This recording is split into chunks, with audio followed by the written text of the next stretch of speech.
Okay, question 9 on this here. So what is the resolution on this wrench? So your resolution is the smallest mark that's on there. It is not the same thing as your uncertainty.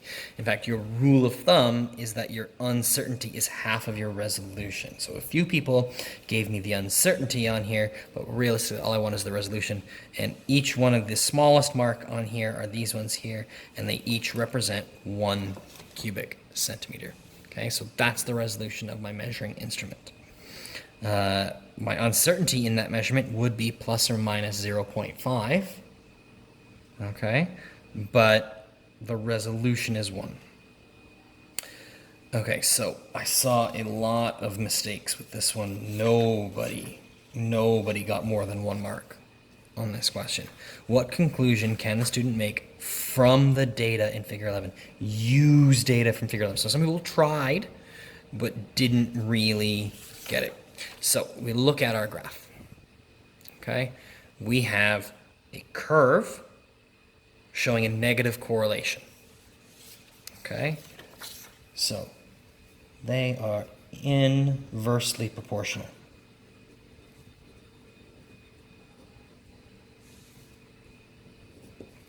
And how do we show that? Well, if something is inversely proportional, so if pressure is inversely proportional to V, then P times V equals a constant. Okay, that's what inversely proportional means.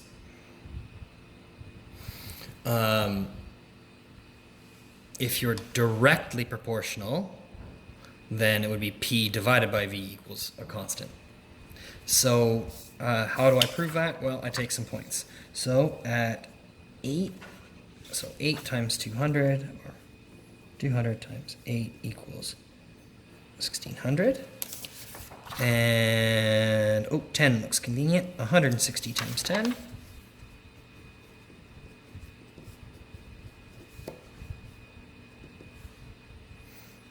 Okay, so if I say that it's inversely proportional, and then I use data from the graph, I get my 3 marks.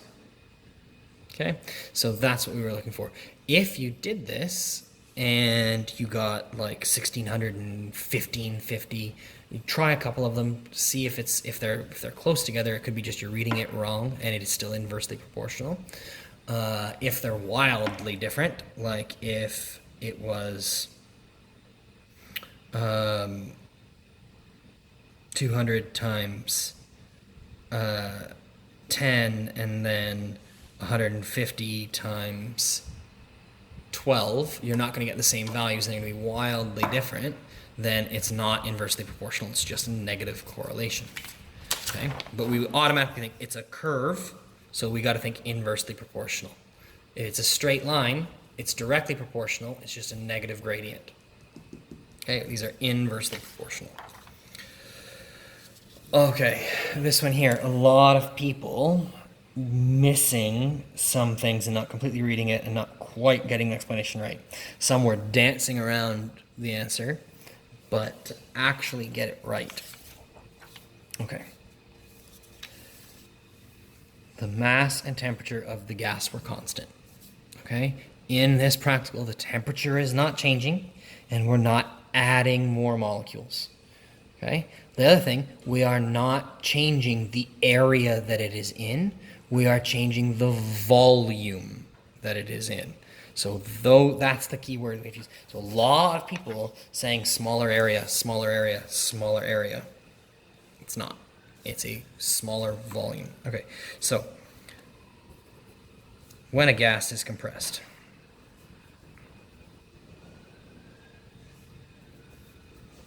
the volume is decreased. Okay?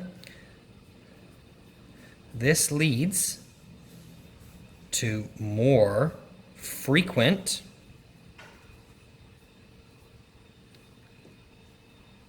collisions with the container. Okay? Pressure It is not created because of collisions between particles themselves, because we are still assuming that it's an ideal gas and that the particles themselves are not hitting each other with any great frequency. Okay? They are colliding more often, but it's still insignificant compared to the number of collisions with the container walls. Okay? Every collision exerts a force. More collisions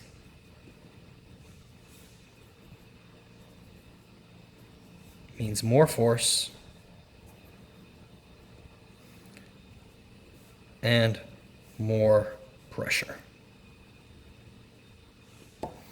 Okay, so people that got 2 marks tended to get this mark and the one about collisions with the container, but then missed out on talking about the forces that are going there, because that's what pressure is, right? Pressure is force over area.